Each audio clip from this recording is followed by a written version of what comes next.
my God, Andrew. Is that CBS's college football music? It is, and there's only one major story in sports media, college football and TV. There are some deals on the horizon for more than $1 billion. We're all over it next.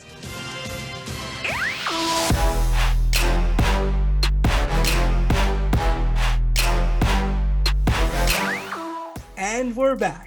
The Marchand and Ourand Sports Media Podcast. I'm Andrew Marchand, sports media columnist for the New York Post. He's John Ourand, the media reporter for the Sports Business Journal, and the guy who got this all started with a big break on Monday with the first rule of the Marchand and Ourand Sports Media Podcast. If you have a big story, break it before the podcast. So John came out with the story that ESPN looked like they're out. Now they officially are out of the Big Ten negotiations. It's going to be Fox at that noon window, 3:30 CBS, and then at night in prime time, NBC. So much to discuss. John, first off, great job by you. Andrew, I've been following this thing for years, literally reporting it for the past several years. Today feels like Christmas Day. Let's get started. I can't wait to talk about it. Let's do who's up and who's down. Who's up? Who's down? All right, John, let me take it first. My who's up is ESPN. You say, wait, how is ESPN who's up? They're the ones who are the outside looking in. But I think when you look now at their SEC number and you compare it to CBS's number, to NBC's number, they're looking pretty good because they're going to be paying for that 3:30 window, the SEC top game, which is the top playing conference out there. They're going to pay $300 million a year for that. We both reported now that CBS is going to pay around $350 million. NBC is also expected to pay about $350 million. So I think ESPN looks pretty good. Now, you know, the counter argument and why these are good deals for them is those bigger markets in the Big Ten. But look, things might change with NIL in terms of who are the dominant teams, but there are a lot, there's just more depth right now in terms of SEC football, and ESPN is going to be able to look at the chessboard each week and say, we want this game at 3:30, want this one in prime time. They're looking pretty good at that number, which is still a substantial figure at $300 million. My who's up, Andrew, it is Brett Yormark, who is the new commissioner of the Big 12, and the Big 12 is sitting pretty. The Pac-12 is coming out with its rights first. The Big 12 is going to come right after it. But by all accounts, the Fox still wants the Big 12. ESPN wants the Big 12. Look, ESPN leaving the Big 10 or the Big 10 leaving ESPN, however you want to spin it, depending on who you're talking to, they're not leaving college football. They have deals going well into the 2030s with the SEC, with the ACC. They have relationships with the Pac-12, with the Big 12. College football is part of their DNA. College sports is. They're going to be aggressive in trying to keep the Big 12 and the Pac-12. I'm giving Brett Yormark my who's up. All right, let's move to who's down. I'm going to go first. And John, my beloved Amazon. Wait, that was my who's down. No, that's my who's down. Andrew, on this pod, we're supposed to play characters. You're the pro Amazon guy. What's going on here? Amazon is a big L for Amazon. All you people listening, they love the podcast. They love listening because I do like their plan still overall. So we're not fully broken up. Still gonna have a package come to my house every single day. Don't worry. Jeff Bezos, I'll still keep you in business. But this is a big loss for them. Look, again, the deals aren't finalized, but if Amazon's, we both don't think they're in. I just thought the Big Ten worked perfectly into what they were doing. If they could go Thursday night football in the falls with the NFL, Michaels and Herbstreit feels big time. Friday locally in New York, you got the Yankees. Saturday, a Big Ten game. Now, yeah, maybe they get in on the Big 12 or Pac-12. The problem with those conferences, first the Pac-12, I don't see it. They've already were disappointed because they were in no man's land where they screwed up this whole thing and didn't do a major deal with Fox or ESPN. So I don't think they're going to go to Amazon or Apple. I'd be surprised unless the number's so crazy. And Amazon's been disciplined. They're not just spending crazily, but I do feel like this is something that would have worked out perfectly for them, and I would have overpaid if I were them. So Amazon, we are still friends, but you know what? if you have a relationship, sometimes you got to say some hard truth, and this is a big L for Amazon. Surprisingly, they did come in aggressive. It's not like they went in with a poor Not bid. aggressive enough though. My who's down, Andrew, is Kelly Sheffield. And who's that? Kelly Sheffield is the volleyball coach for the University of Wisconsin. Wait, what? And What did this poor guy do to you? He has been especially vocal about supporting the sport of volleyball. He thinks volleyball needs to be on linear TV a lot more frequently than it is. He is especially jealous of women's basketball. He thinks that women's basketball does a really good job at marketing itself, supporting itself, and as a result, you have established linear television networks that cover women's basketball in college. They don't really do the same for women's volleyball.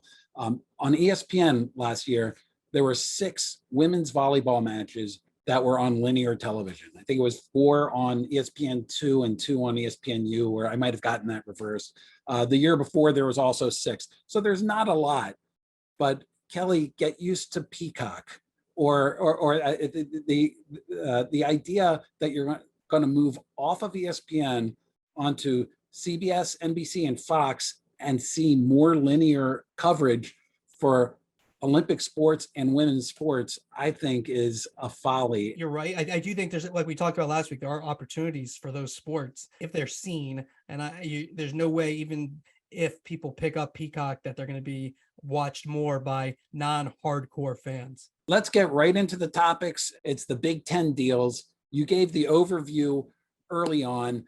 The biggest winner out of all of this, to me, is Fox.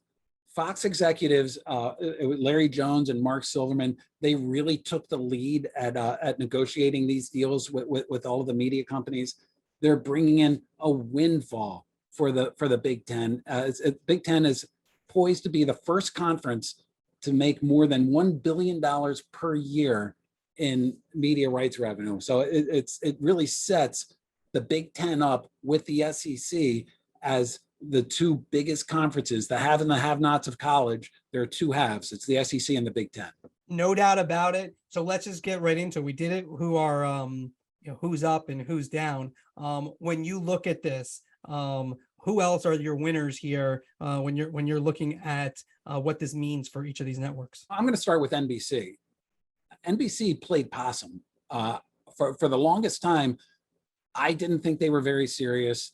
I had heard that their early bids were really tepid. It didn't suggest that they were being very serious. They already have the Notre Dame game that goes in there, and now they're going to have the Big Ten. So they're going to have Notre Dame leading into the Big Ten on Saturday night. And then they have the most watched primetime telecast going on. What are we at now? 11 years running on Sunday night with Sunday Night Football. And they have on the weekends, they're going to have a really strong lineup. In addition to that, the one main streaming part of this is Peacock. Peacock is going to have some exclusive games. I can't imagine it's going to be, it's not going to be Ohio State, Michigan, but they're going to have some exclusive games. And I can tell you as a Maryland fan, if that exclusive game is Maryland versus Indiana, I'm subscribing to Peacock. I'm going to get, so it kind of gets, that's the whole point of streaming. It gets into these really passionate local fan bases and gets them to stream those games.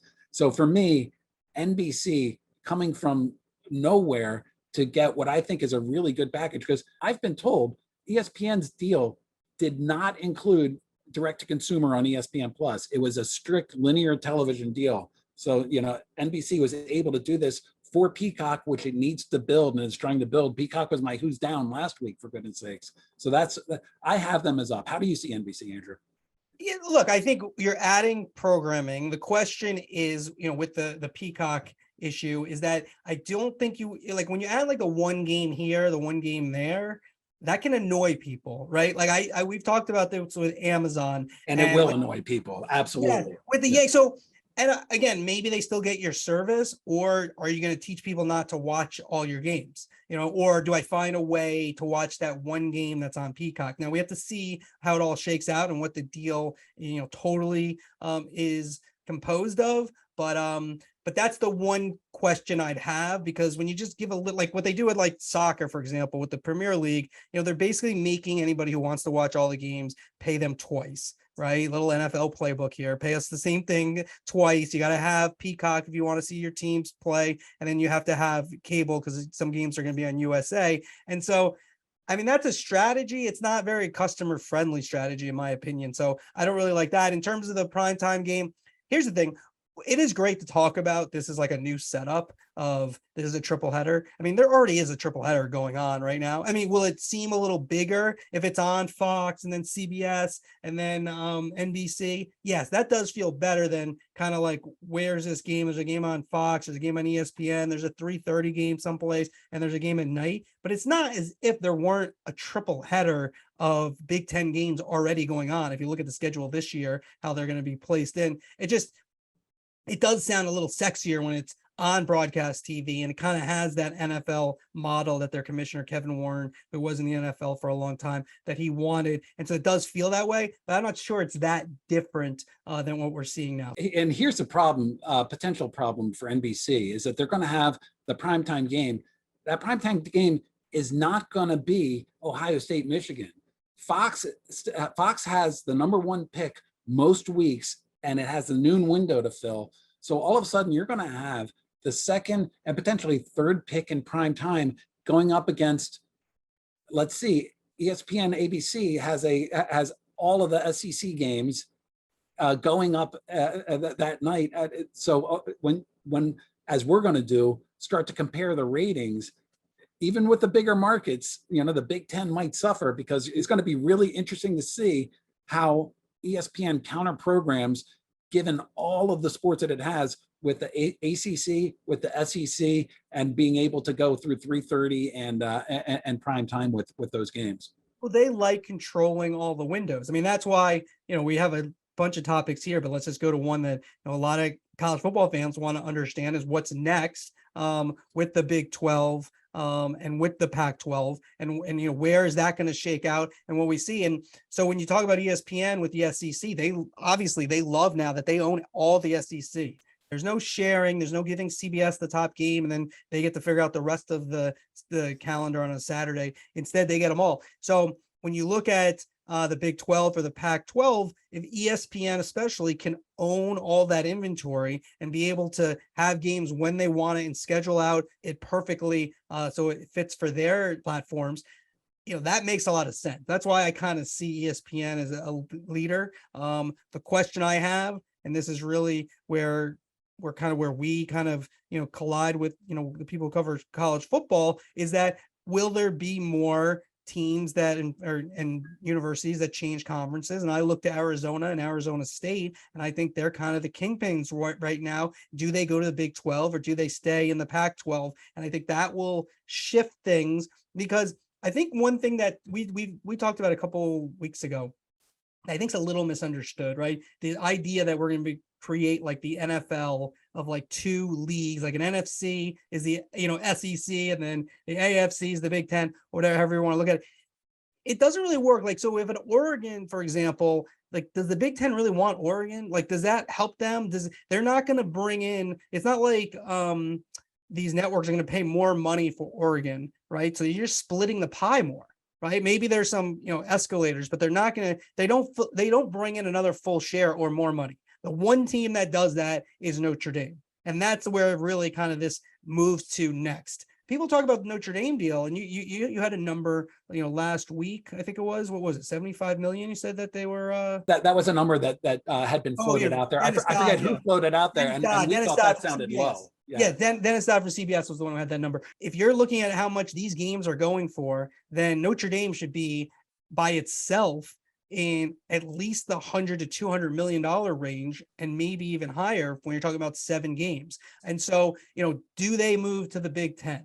That's the big question. They do have an agreement with the ACC for their other sports, so they're kind of the next, they're like the kingpins of, like, they can decide things, or do they still continue on their own and just take, the money in for themselves and not share when it comes to football? Here's what's so difficult about handicapping the Big 12 and the Pac-12, despite the fact that I had Brett Yormark as my who's up, is that we're not done with realignment. There's still some schools that are going to move. The Pac-12 wants to add schools, and the Big 12 is looking around it as well. And it depends on what schools go where.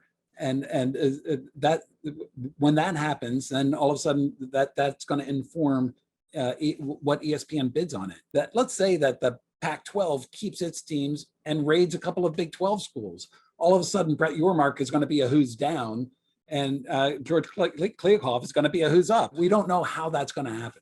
Well, and here's the thing. So let's move back to the network side of it, okay? Because we're moving around, but there's a lot to this topic, right? I could have gone Fox Sports, I think, as my who's up. I went ESPN, coin flip for me, because I think when you look at this, like, this is kind of, I think I was when this deal went down, I wasn't covering sports media at that point, but like when they got the Big Ten network and worked this deal where they're involved in negotiations, whatever, the other networks might not like it, it's brilliant. So it's a great move. Totally. It was a great move. They've held all the cards, and so like they're the big winners here, right? Like we don't know what their number is, but I think it's kind of a complicated, like, will they be paying more than the 350 if they have the number one game? Maybe. That's what's so fascinating about it, Andrew, is like they're going to be paying, but they're paying themselves because the Big Ten network is the entity that controls these rights, and the Big Ten network is 60% owned by Fox. So they're going to reap in that windfall. The more than $1 billion per year in rights is not going to be divided by 16 Big Ten schools. Fox takes a pretty big chunk of that. Yeah, it's something you just said, like we're talking about this is amateur athletics, and I just think the idea that there's 16 Big Ten schools to me is still never going to be not funny. It's athletics, it's not academics. Big Ten and 16 schools, and how many schools are in the Pac-12 now? And yeah, it's now the streamers. I have Amazon as my who's down. Apple didn't seem like they're really involved. They want to sell subscriptions. That doesn't work. I do think there's something long-term that we should discuss. We're going to have Michael Nathanson next week. We're going to do a big discussion about the state of media, a little bit different for next week, what we're going to do. So we will get into that with him. But when you look at Apple and Amazon, boxed out now for a while, right? That's the thing about this. ESPN, no? No. Well, the NBA is coming. You see, people are just listening. They don't see him. Kahuna. John's nodding like I'm wrong. What do you want to say here? No, the NBA is coming up. That's a big kahuna. No. Right? But I'm about college football. I'm talking about college football. Now, could they do a Pac-12 or Big 12 deal? Yes, but with all due respect to those conferences, and they're major conferences, but they're just not at the level of the Big Ten or the SEC, and especially since they got rated for their top teams. The idea that they're going to take over, and we've said this, they're not taking over tomorrow. Maybe one day that Apple's just buying all your sports through Apple and their subscriptions, but these networks and these leagues are kind of boxing them out for a while. Like we're going to be doing this when this happens. If they're ever really the dominant, if Amazon or Apple is the ESPN or Fox Sports of sports media, we're talking 2030s, mid 2030s to late 2030s at the earliest. It's not happening today. Here's what we know about Amazon, and we both have reported this out. They were involved heavily in trying to get Big Ten rights. Their executives have told us privately that they really wanted to get a piece of the Big Ten. They came forward with a bid for the Big Ten that was described to me. I don't have a number on it. I don't know if you do, but it was described to me as particularly aggressive that they wanted to get out there with. And they didn't get it. And this fall, this is 2 times a trend. We're both journalists, right? This is the Ourand. This is like the Ourand principle of streaming. So I will give you, if this is accurate, what you're saying, this does go to your theme that you've gone with, that they can't get stuff that they really want. For the Formula One, they bid more, and Formula One decided they wanted the reach provided by a linear television network. I just don't understand. Amazon has such deep pockets. Like, well, I almost want to see their business case. There's no chance they're making money off of the Thursday night deal. It's about a retention Thursday night football deal with the NFL. This is about retention and bringing in people to see Prime. Like they didn't bid they bid a lot, but they didn't bid enough. Why wouldn't you, if you're Amazon and you can literally buy and sell Disney if you wanted to. You could buy and sell the Fox as well. Why wouldn't they bid enough to get these rights if this is important to them? Why did they draw the line where they drew the line? I don't actually have an answer to that because they're losing money on it anyway. Is it like, okay, we can only lose X amount? I mean, they're a company that just doesn't do that, for the most part. They try to win those deals. Now, you're wrong about the Thursday night package, right? I just think you're fundamentally incorrect about what that brings to them over time. It's a long-term relationship, and where we are today will be different than where we are. By the way, I'll totally cow to you on that. They're not making money off it next year or the next year. But the long-term investment, you want to be in bed with NFL. NFL might do, looks like probably maybe ever if they announce it, Sunday ticket with Apple, and maybe their NFL media goes to Apple. So if you're Amazon, you're feeling pretty good. You got to be in Thursday nights because the NFL is king. College football is probably second in terms of viewership and importance in American sports television. So yeah, that's to me, it's a big loss. And I don't know, Apple, they're interesting. They're just sort of do kind of their own thing on their own little island.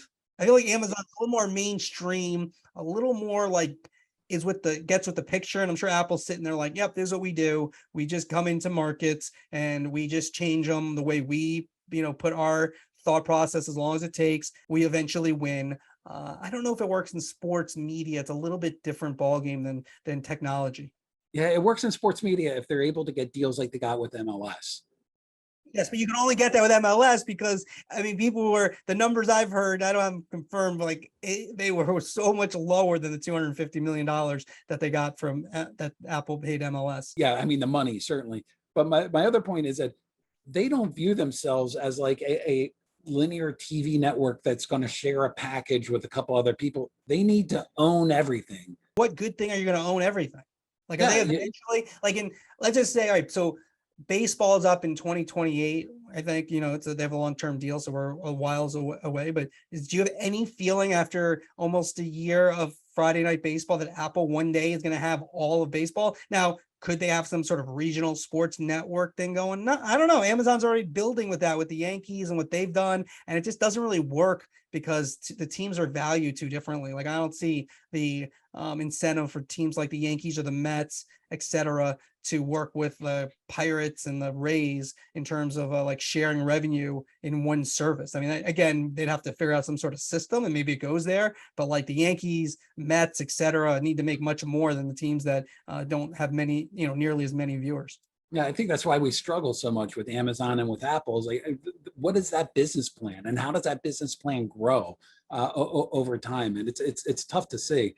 But you mentioned something about Amazon being fiscally disciplined, financially disciplined, and I don't disagree with that necessarily. Although the bids I'm told were big. Maybe I fell into ESPN spin too much, and you may be about to mock me, but this is about the third or fourth deal in a row that ESPN, the free spending ESPN, to me has shown some financial discipline. They paid, of all the TV networks, they paid the lowest percentage increase for the NFL, while everybody else doubled. ESPN's increase was only about 30%, still paying more than the other networks, but they showed that they weren't going to double the money.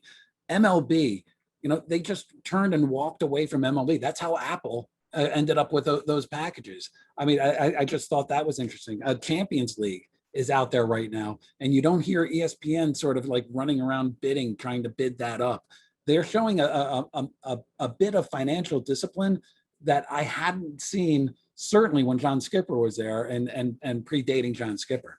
You can't have everything. That's the number one thing. And not the scary part for the other networks, but all right, ESPN doesn't do this. All right, where do they put this money? They could, right? We talked about this. I do feel like Amazon and CBS for Champions League, but ESPN could say, you know what, let's, put that money into Champions League, and we'll add to our soccer portfolio, which is strong, but would be even really strong if it got Champions League. So I think you can make a case. So what do they do with that money? And, this one also, I know that, like, I've talked to people, there's no real bad blood that's kind of been talked about in terms of between Fox and ESPN. I think everything's on the up and up there. I don't know if there's like behind the scenes bad blood. There was kind of a feeling that maybe Fox and the Big Ten wanted to go elsewhere and not, maybe wanted the, CBS or NBC a little bit more than they wanted to do business with ESPN still.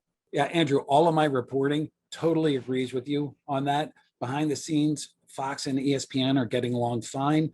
I'm told Fox actually wouldn't have minded, maybe even wanted ESPN to get a package, that it was inside the Big Ten that views ESPN very much as being identified with the SEC, and they didn't want to be with, they were willing, I don't want to say they didn't want to be with the ESPN, but they were much more willing to leave ESPN because of that association with the SEC and join up even more so with Fox. All right, let's finish up with CBS. They had one of the great deals of all time. They're paying the SEC, $55 million forever. They did make a little bit of probably a mistake by not, where they added a couple of teams. They probably should have renegotiated, extended that deal, and we wouldn't be talking about this, and they'd have a sweetheart deal. They could have kept going with that. Instead, now they're going to pay $350, whereas ESPN's paying $300 for those afternoon games. They could argue they're bigger markets, but the SEC on the field has proven to be a better package in terms of the best games. Now, the Big Ten rates well, we've seen that with Fox, etc. But where do you see CBS, how they did in this? Yeah, I feel bad for CBS because I know that is a narrative that's out there, that they're paying more for the, for the B package. Well, you feel bad for them. All right, correct the record. What's wrong? Well, if you go back, can we get a violin? Hey, Chris Mason, can we get a violin music underneath John as he says this? Go ahead, please put that under. Here's the violin music. So if you go back, the SEC wanted to go to ESPN. They brought in CAA. They brought in Nick Khan was working on those negotiations. And if you know, like if you read the tea leaves, it was highly unlikely that the SEC was going to allow its one package to be away from ESPN. Why not go totally with the ESPN that's doing the SEC network and doing everything else? And so I get the narrative there that, oh boy, they should have paid up for the SEC. But my prediction is, prediction for what didn't happen years ago is that if CBS had paid up for it, they still wouldn't have gotten it, that the SEC was going to walk. All right, fine. All right, we can stop the violin music now. But I think they could have done it. They could have done it years ago. I think that's where the mistake was made. Andrew, let's hit a couple more topics because it's not all Big Ten. It's actually a very busy sports week for August. You broke a story. You actually interviewed Pat McAfee about working with Omaha Productions and Peyton Manning. Walk us through it. I just think it's interesting. They announced it first that McAfee is going to do 6 alternative broadcast Manning casts with his crew, basically, big games on ESPN2. And look, I had reported earlier, Amazon has had interest in McAfee for Thursday Night Football and a variety of things. ESPN talked to him about College Game Day, never really gained too much steam to him to do some things at College Game Day. Those things he told me aren't totally dead, but he's going to do Manning, Omaha Productions. And 2 things. Number one is, Peyton Manning can close deals, and that's part of ESPN's calculus in teaming up with Peyton Manning. They're paying him a lot of money, but he can close deals. And I think in this case, McAfee told me that was important. They were teammates, of course, but I just think if Peyton calls, people are going to call him back.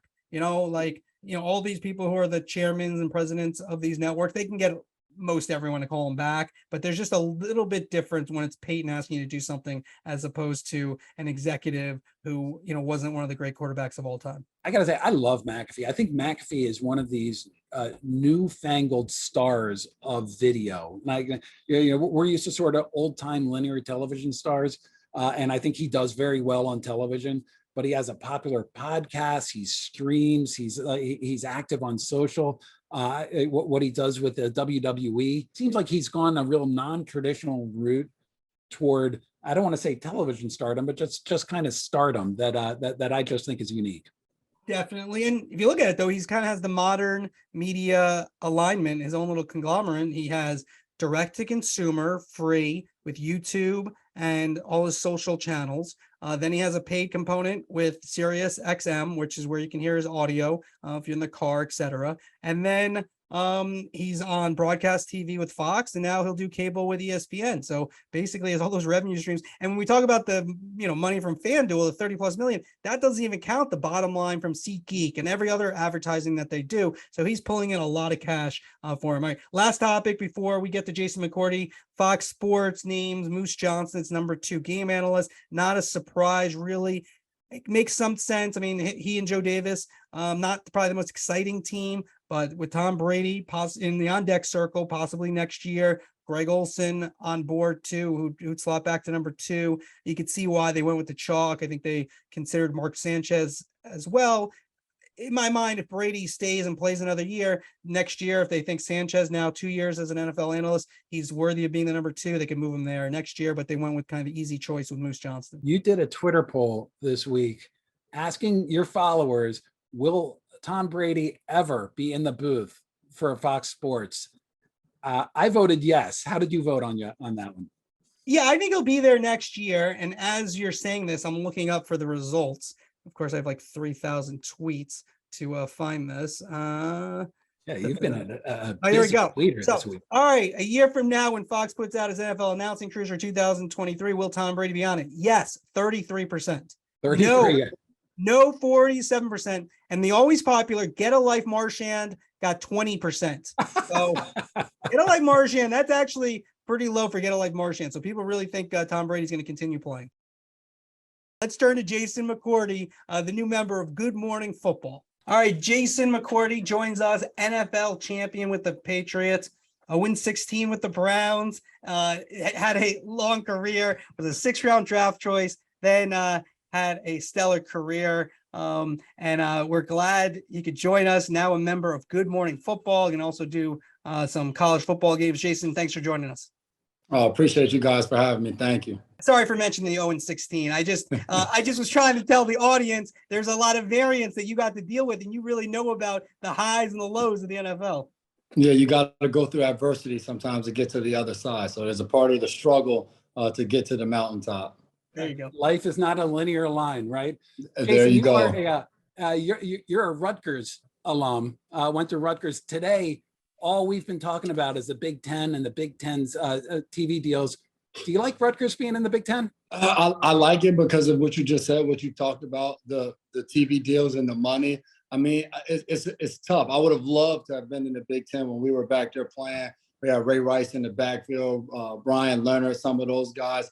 I think Rutgers in the years with Schiano back now, we're going to start to see that linear line that you just talked about. Hopefully it starts to continue to increase and we can get some more Big Ten wins. I mean, you're a Maryland guy yourself, so we're both at the bottom of the Big Ten. We got to work our way up the ladder. We have a bright future, man. Come on. Let me ask you though, could you imagine when you were playing at Rutgers, could you imagine not being on ESPN or not being a part of ESPN? No, not at all. I remember the time or two we had game day show up to the school. Like that was just such a big deal, and you were able to kind of brag about it and be fired up about it. So I just feel like that's a part of the college experience. Now you move into, your playing career to sports media. I heard, and we said on this podcast that you did really well at the NFL Bootcamp. Probably made you some money there, Jason. So, what's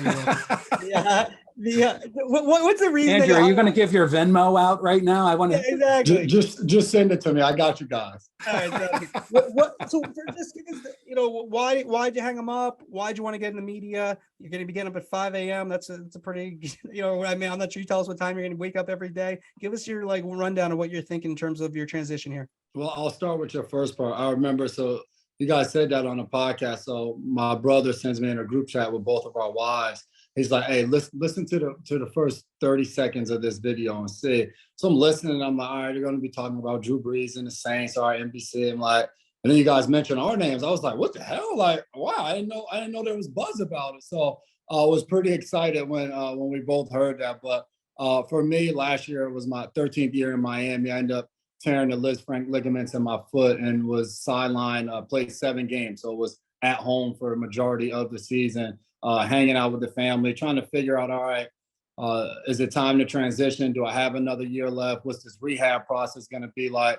I think kind of those questions were answered for myself. I think rehabbing it, the pain I was dealing with in my foot led to pain in my knee because of the inactivity on the right side. And, the whole hip bone connected to the knee, but all of that stuff.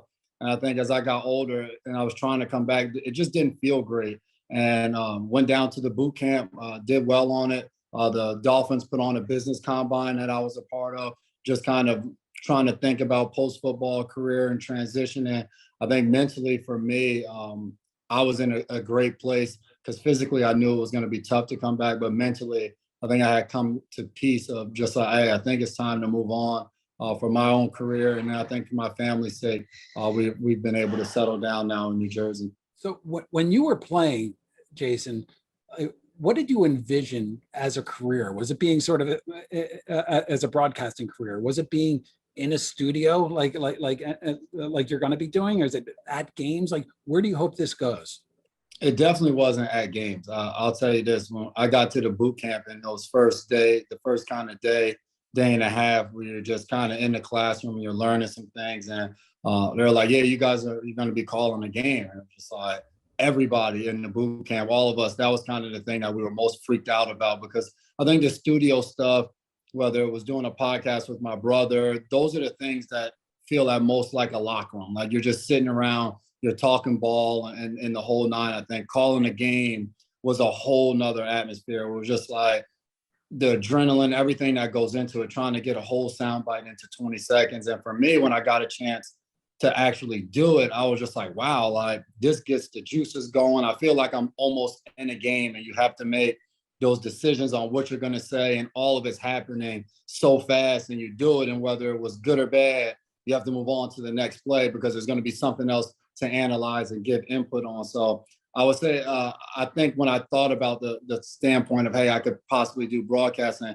it was always in a studio of something kind of laid back, talking sports and being able to have some, be able to relate it to life a little bit. Now, I did a little scouting report on you before you got on here, and what I was told is you're a great storyteller. So I want to just delve in a little bit. First off, first question before you ask for a story here is, when you heard Tom Brady was going to go into broadcasting, what was your first reaction, having played with him and know him pretty well? One, I think you guys reported it, and it was the number that followed when he was going to go into broadcasting. It was just like, man, if I could have just played a little bit better, played more like Tom Brady, I could be making a lot more money. Hey, Jason, Andrew and I think the same thing too. Like, if only we had done something better. Exactly. 7 rings. And I hear that. I think for Tom, I think for me, being able to share that locker room with him, a special guy. Obviously, the greatness on the field is what's often talked about, but I think who he is as a person, I think if he gets a chance to be in front of the TV screen, so many people will like him and enjoy him. Just seeing how down to earth and how much of just a normal human being he is. I think sometimes whether it's a Tom Brady, a LeBron James, those people that are in that class of athletes, we sometimes put them in a boat and put them on a pedestal and think of them as something different than just being a guy sitting around talking sports. And I think Tom has that level of humility to him that I think when people get a chance to really see him in that light, it'll be something special. What's your best Tom Brady story? Oh, man. I would say probably the one I talked about it on the show. It involves my son.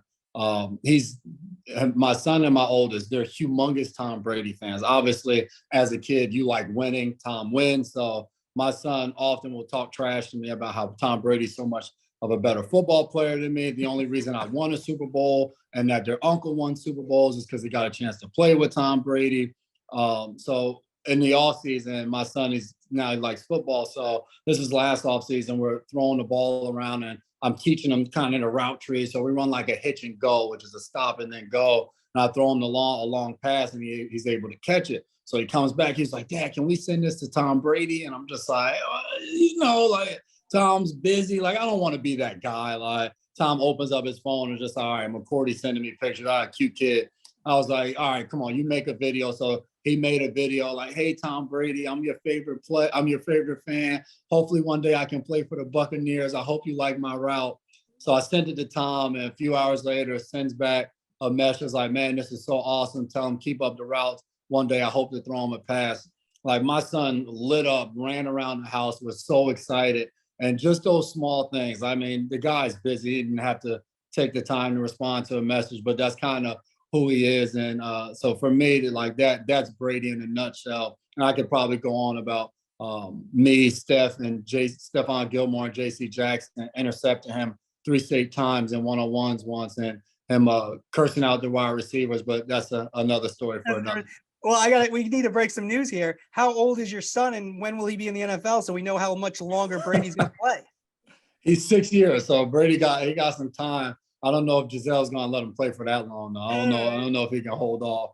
Hey, Jason, see, on the pod, Marchand's like the nice guy. Like, I don't want a Brady story. I want a Belichick story. What's your best Belichick story?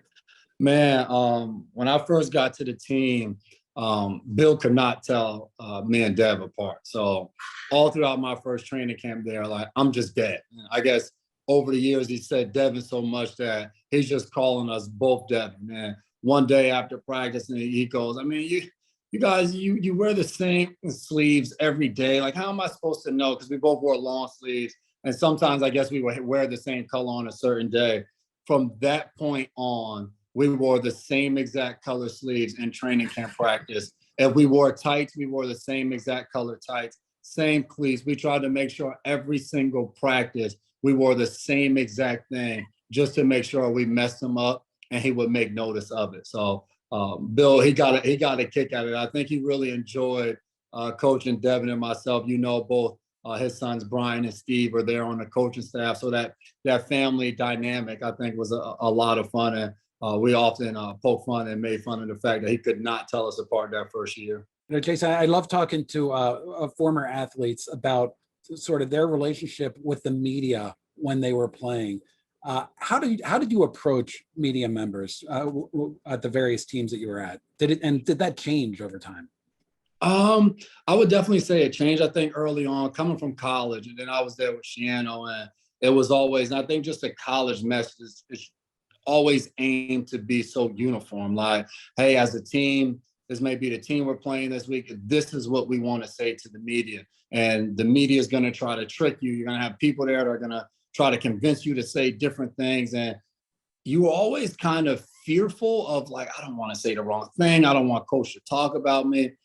So I would say as I got to the league and as the years went by and you actually start to develop relationships with people and talk to people, you're just like, oh, he's not a bad human being, or she's not too bad. And you start to develop some friendships to a certain extent. And I think for me, you got to see that side of it. As I remember doing my own radio show while I was in Nashville and doing it with John Glennon. And you get to meet people and you get to know these people. And you're talking to them about the families and everything else. And you realize that they just have a job to do. They may love you as a person, but if I go out there and get beat for 3 touchdowns and we lose the game in overtime and I gave up the game-winning touchdown, like, it's their responsibility, whether on air or in print, to say what just happened. So I think for me, throughout the course of my career, I was able to kind of learn that and not hold a grudge because somebody said something bad about me. And I think to that extent too, if you felt like somebody said something personal that was not needed, have the ability to say to them, like, man, you didn't need to say that. My contract has nothing to do with this, that, or third, or whatever the case may be. So I think now on the other side of it, it allows me to think about those things as I'm trying to do it, but also knowing that I have to be honest, and there might be a twin brother out there stinking it up that I may have to talk bad about on a Monday morning. Now, what time every day will you get up to go for Good Morning Football? So I'm up probably every morning, like 4:45. Car leaves the house around 5:15-ish to get into the city. Okay. And so, when you thought about doing this, like, that was something that I know other guys, they've, thought about and, tried to hire over the years since Nate Burleson left.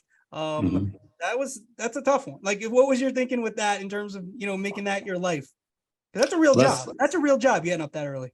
Let's try it and see how it goes. I think for me, that was definitely initially a fear, not only the early wake up, but you just leave football. And now this is something that is, again, 5 days a week. And it's a grind. It's not like you don't just show up and 7 o'clock hits and it's just like, all right, Jamie, Kyle, Peter, what are we talking about today? Let's roll it out and just come up with some topics and go. Like, no, we start to get emails the day before, late afternoon to early evening, and these are some of the topics. You may have like, hey, I don't like that topic, let's go this route. Or it may just be like, oh man, I love this topic, but I have to gather some information so I know what I'm talking about. So it's a grind. There's work, a ton of work that goes into it, especially starting out. I say it all the time as I listen to my three other co-hosts.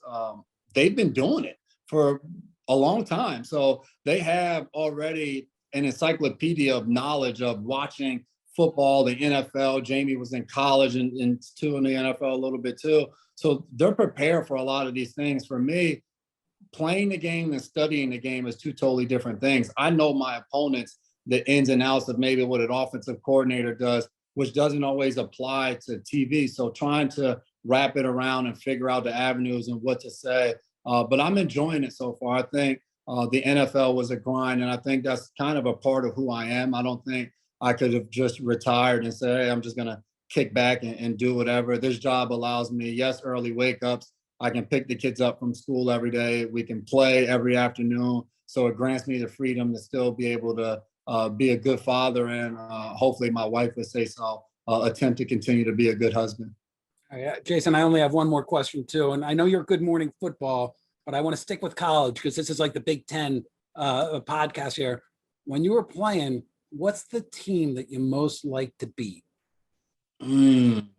Wow. Most like to beat. It would definitely be in the Big East. We always used to say the Big East was like our version of the NFL because the teams were so easily kind of competitive and so close, man. The games we used to play against probably UConn were just back and forth. They would beat us, and we would beat them. But the one team, I can't say I never beat them. But West Virginia, we lost to them every single year I was in college under Coach Schiano. Rich Rodriguez was there. Pat White, Steve Slayton, Noel Devine, Darius Reynard, like those guys, we wore black jerseys one year at home and we're fired up. We were unveiling our black jerseys. We lost 35-0. And I don't know if Schiano's ever put the black jerseys back on. So West Virginia was the one team I never beat that just still, it bothers me to this day. The Mountaineers. I love it. Jason, Thank you very much for joining us. Good luck with Good Morning Football. And Marchand, you're going to give him your Venmo, right?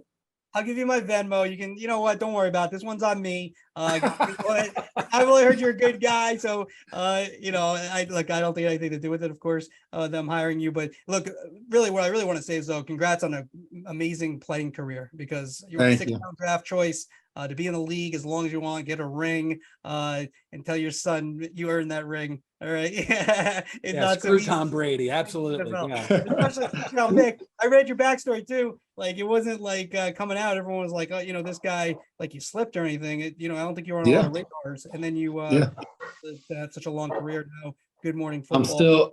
I'm still waiting for Dev to send me a check from me getting drafted first and actually succeeding. And him coming out getting drafted in the first round. So I'm still waiting on that. Here it is 13 years later. So you may still be waiting for me to send over that Venmo as well. All right, there you go. All right. Well, when he pays you, you pay me. All right. Sounds good. Exactly. With everything. Thank you very much.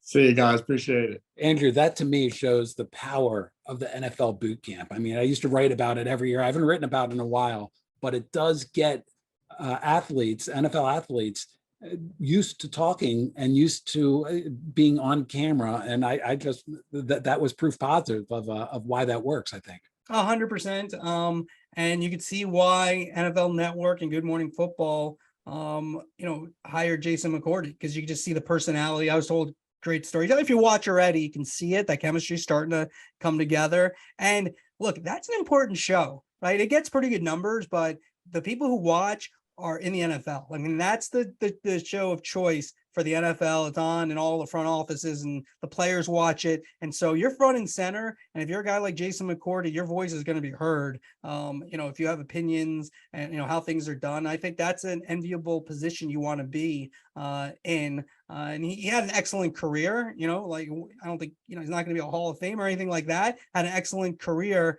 But to get into that position and to be willing to wake up that early, I think it's a very good spot that he could potentially if he can, likes waking up that early, if he can, deal with that, could do for a long time. So we appreciate him joining us. Let's finish it up, John.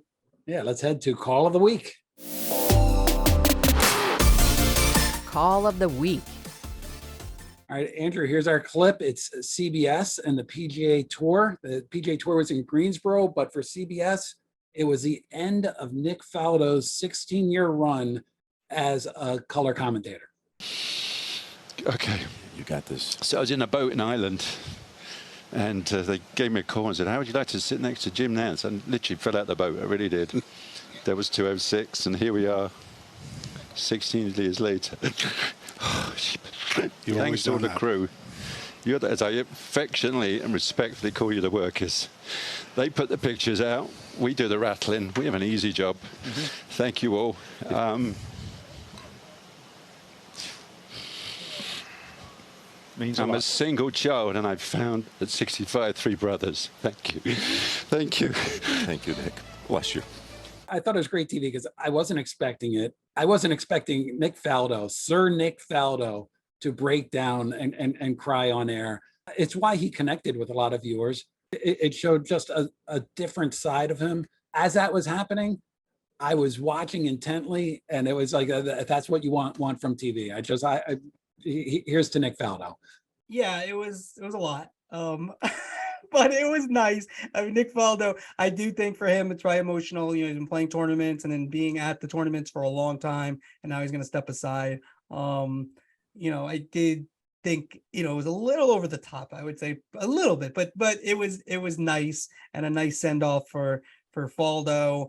I wonder if he could he have stayed, done this part-time. It seems like he really liked doing it, but he goes and they move on to Trevor Immelman as their lead analyst. So Jim Nantz really in the forefront, even more so. He already was, but even more so for their golf coverage. Yeah, Nantz, of course, is the top golf play-by-play. Are you play-by-play on golf? Is that how you would describe it? A host. I mean, it's play-by-play, but it's more. I think host is a better way to describe that. Yeah, I would think. Yeah, he's a better host too. That's his kind of his specialty. He knows a lot about. Obviously golf. It's different. It's so slow, and like you don't really do all the play. Like you think of the great calls, Vern Lundquist has had a number of those calls over the years where he was the play-by-play announcer on those things. So it's a different animal than in basketball or football or baseball. But for Nick Faldo, hopefully we see him around as we go forward. Well, Andrew, we come to the end of the pod. It's a busy week. We both have to go work the phones. I know on the big story that's happening. I want to thank everybody for listening to the end. I want to encourage people to please go to the Apple reviews, 5-star review, write a nice comment. We're told that helps. Spotify too. Spotify and all the other ones as well. Do they have comments on Spotify? Well, I think they all have. I don't know. Some people have gotten to me. They need a tutorial about how to make the comments and stuff, but we do appreciate all of them. There've been some very nice. You can't do that. Yeah. Yeah. Well, we're not going to explain it to you here. You just Google it or something. But yes, that's important. If you can do that, we appreciate that. We appreciate Jason McCourty, and then our producers, Chris Mason, who puts it all together, and ACY, who oversees everything. We appreciate them every week. And next week, John, we're going to have Michael Nathanson from Moffitt Nathanson, as we're going to do a little big picture podcast. We're both off next week. So instead, we're still going to have it. You're still going to have your podcast. Go to your pods, wherever you find your podcast. But we're going to do a big picture thing, really talk about the state of the business, what ESPN's doing, what Amazon's doing, what CBS is doing, all those, who he likes, who he doesn't like, and what we like, what we don't like. So a little bit different, but you're still be getting your pod. I think we'll have some fun with that. So we're looking forward. I'm a fanboy of Michael Nathanson, so I can't wait for that. I probably quoted him more than anybody else on this pod. So that'll be a lot of fun. Nice. Looking forward to it. All right, thanks for joining us, everybody.